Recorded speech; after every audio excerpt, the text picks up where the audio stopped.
I'm going to fly for you.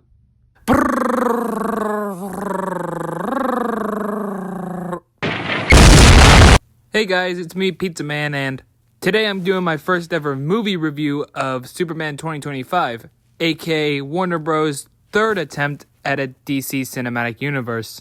Well, the third start of one, that is. What are my thoughts on the movie? Well, let's get into it, starting with Part 1, the story.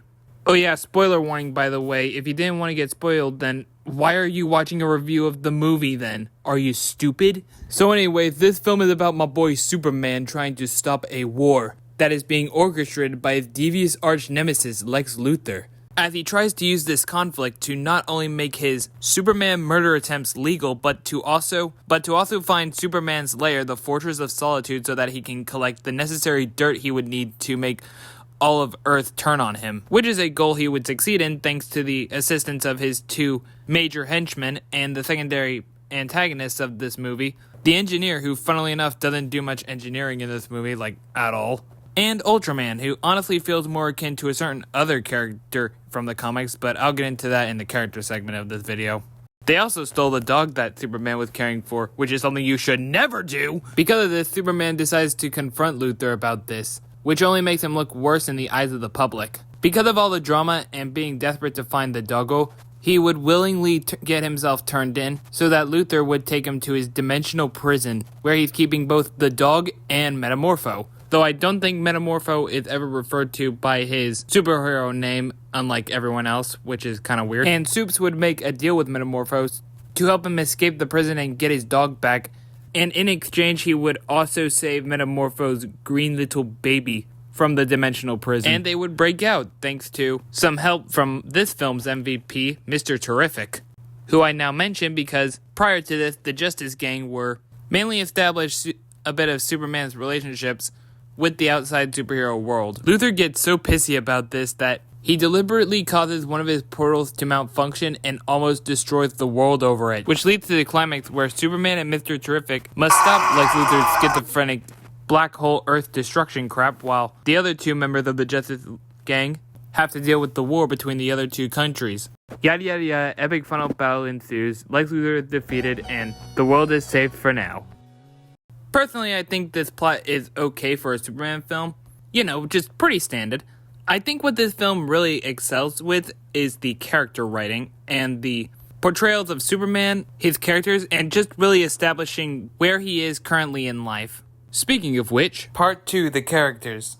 Okay, I don't think it takes much to convince someone who isn't one of those sweaty Snyder cultists that this version of Superman, both personality and character-wise, puts the DCEU version, or Snyderverse version, whatever you want to call it, to shame, being a great mix of both the blue Boy Scout we all know and love, while also having just general human flaws when it comes to things such as handling his emotions in specific circumstances. And if you actually want a Superman that actually gives a crap about saving people, then bada bing bada boom, that's on full display here. Bro even saved a freaking squirrel. Like, bro, that is next level caring for all life on Earth. Something that the Snyderverse version really freaking sucked at. Also, him coming to terms with who his parents really were actually gave him a pretty well executed moral dilemma over nature versus nurture. It also fits in well with the story and makes sense for the actual plot, unlike when it comes to the Snyderverse, where what the planned Justice League 2 and 3 had feel extremely half-assed and forced. But I'll stop with the Snyderverse comparisons and just sum it up by saying David Cornsweet's Superman easily puts Henry Cavill's to shame, and anyone who disagrees most likely doesn't read comics. Lois Lane was also done really well in this film. She has great chemistry with Superman, and is willing to do anything for the man she loves when he needs her, or anyone at most. Honestly, not much to say here. Really, I just like Superman and Lois's relationship in this film, and it's very clear they love each other dearly. If you've seen any other review for this movie, you know that people say that Mr. Terrific stole the show. And I would have to agree on that because he was freaking awesome in this film. The scene where he defeats Lex's men using his gadgets and intellect was really cool, and he was the reason the planet didn't get blown to smithereens due to Luthor's portal device. Prior to this film, I didn't know who Mr. Terrific is, but after this film, I really wanted to see more of him going forward and also want to look back at some of the older DC shows just to learn more about him. He was a definite highlight of the film. Okay, now let's talk about Lex Luthor. Dude is one of the most devious and petty mofos I have ever seen on the big screen in this movie. Like, bro does all of this just to try and prove that he is superior, to the point where he almost destroyed the world. Like, what the heck? He even has a personal alternate dimension prison thing just so that he can keep people who even say or slander anything about him, like one of his ex-girlfriends, and even some of the other stuff in between, like making the average Snyder called it, brainwashed monkeys talk shit about him online, and creating a clone of Superman just to beat him up. Like, bro's pettiness and just outright hatred for Superman needs to be studied. And all this just because people aren't looking up to him, and just his whole freaking ego is just nuts. And his hatred of people who think anyone's better than him, it's like, he's kind of like Ultimate Joker if he was a millionaire and didn't sound like a pedophile. Overall, I'd say he's definitely one of my favorite versions of the character when it comes to outside media, and easily the best live-action movie version that I have seen thus far. Though considering the only other live-action movie version I've actually experienced with this thing, that's not really a massive high bar to begin with. I also really liked Green Lantern in this film. While I'm not as big a fan of Guy Gardner as I am Hal Jordan and Kyle Rayner, they did a really good job translating his dickish personality while still showing that he is a good guy at the end of the day.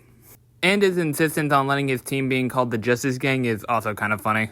Thankfully, we'll be able to see more of him in Lanterns, which I hope leads to a resurgence of popularity for the Green Lanterns after, well, you know. When it comes to the secondary antagonists, Ultraman and the Engineer, I really have nothing really to say about them, other than they provided cool fight scenes, both for Superman and during the raid in the Fortress of Solitude.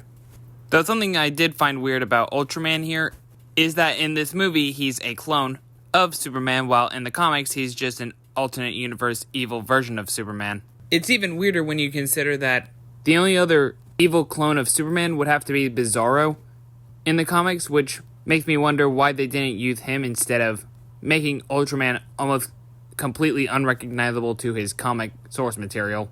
He is sucked into a black hole by the end of the movie, but there is always a chance that he could probably have escaped, or at least survived the black hole and it damaged him to the point where he basically becomes Bizarro, but that's just me speculating at this point.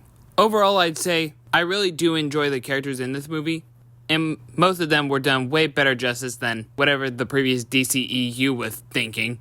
Part 3, Other Stuff and Closing Thoughts. First off, I want to ask one thing. How does Jimmy Olsen pull all those hoes in this movie? Like, what the heck? Dude already starting out this series as the CEO of sex.